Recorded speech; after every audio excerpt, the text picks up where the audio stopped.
Ya mtazamaji, nina furaha, ninamshukuru sana Mwenyezi Mungu juu ya Asha ambaye ametoka kule Manyara, na ukweli namshukuru sana dada aliyeko pembeni yangu hapa kwa sababu ameacha watoto wake, ameacha familia yake, akawa amemsindikiza bibi huyu kuja kwenye matibabu. Bibi alipofika tulimpima kilo, ana kilo 46. Kilo 46 ukiangalia saratani yake imeshamla sana. Na kama akitaka kufanyiwa mionzi inabidi angalau basi awe na kilo za kutosha. Kwa hiyo tulichokifanya, tumeanza huduma ya kwanza kumhudumia bibi kwa kutumia habo ili aweze kupata afya, lakini pia tunatumia habo hizi kumsafisha bibi kidonda. Niko na Ashura. Ashura, Mungu akubariki. Amen. Wewe ni mrembo mweusi moja, hutaki kuwa mweupe? Hapana. Kwa nini ndio mweupe? Rangi yangu tu inaipenda. Na mume alikupenda hivi hivi. Shukurani mama. Asante kwa kumleta Biasha ukweli alipofika niliogopa sana kile kidonda.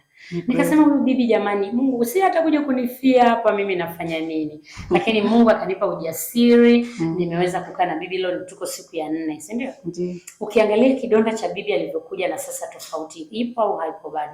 Ipo kubwa. Mwanzo ilikuwa kama kuna kishimo. Sasa hivi kile kishimo ile nyama imevuta, imekuja kwa juu. Na yale maumivu alikuwa anaona kabla hatujaja hapa, amesema sasa hivi hayapati, na ule ukubwa wa kidonda umepungua, na ile hali ilikuwa nyekundu na kutoka damu pia haipo. Nashukuru sana Mungu. Mimi leo nimekufungua kile kidonda, tulikuwa niko na wewe. Nikasema hiki kidonda mbona kinapona haraka sana. Lakini lengo langu ilikuwa ni bibi kwanza apate afya. Lakini nimeweza kutumia hizi miti shamba nilizonazo ambazo nimekuwa nikitumia kwenye vidonda ndugu na vidonda vinapona. Kwa hiyo ninamshukuru sana Mungu kwamba kidonda cha huyu mama kinaendelea vizuri. Ni kweli. Na yeye mwenyewe akikaa anasemaje? Anashukuru tu, anakuombea dua. Ananiuliza mjukuu wangu nitapona, nikamwambia kwa ninavyoona na tulivyokuja Mungu atajalia utapona. Ni dawa tu kuzingatia, na kweli kwenye dawa hanisumbui. Anakunywa dawa zote nilizopewa maelekezo kuchemsha kwa wakati. Kwa kweli tunashukuru kwa hatua ile tuliofikia. Huyu bibi kwa kumtizama tu, kwa sababu mimi nimehudumia sana wagonjwa wa saratani. Yaani kwa kumtizama saratani yake ilikuwa inaenda kwenye stage ya 3. Lakini ninamshukuru Mungu na siwezi kusema sana nikamkufuru Mungu wangu. Nasema tu Mungu aendelee kupita, huyu bibi aendelee kuwa salama, kwa sababu pia yeye mwenyewe alikuwa amekata tamaa. Kule alipokuwa alikuwa anasafishwa na nani kidonda? Huwa alikuwa anasafisha mwenyewe, maana hakuwa na mtu wa kumsafisha. Alikuja ameshika kitambaa cheusi ndo alikuwa anafuta kile kidonda. Kile kitambaa alikuwa anatumia, kikitoa damu anafuta. Kikitoa damu anafutia kwa kile kitambaa. Jamani, hivi mnakiona hicho kidonda hapo kwenye runinga, kwenye simu, kwenye laptop yako? Ni kidonda kikubwa. Alafu kipo kwenye mwili wa bibi mwenye kilo 46. Tena bibi mwenye miaka zaidi ya 100.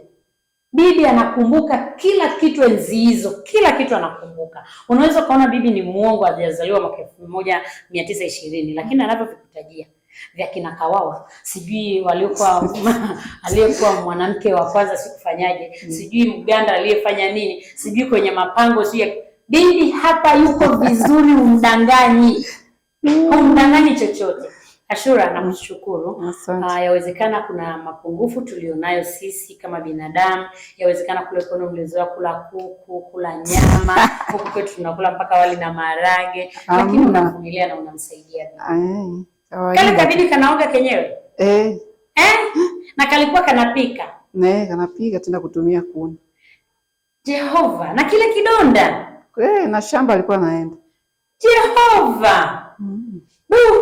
Sasa yule angepita kwenye mionzi kwa sababu kilo yake bado ni ndogo, angeweza ikamletea shida.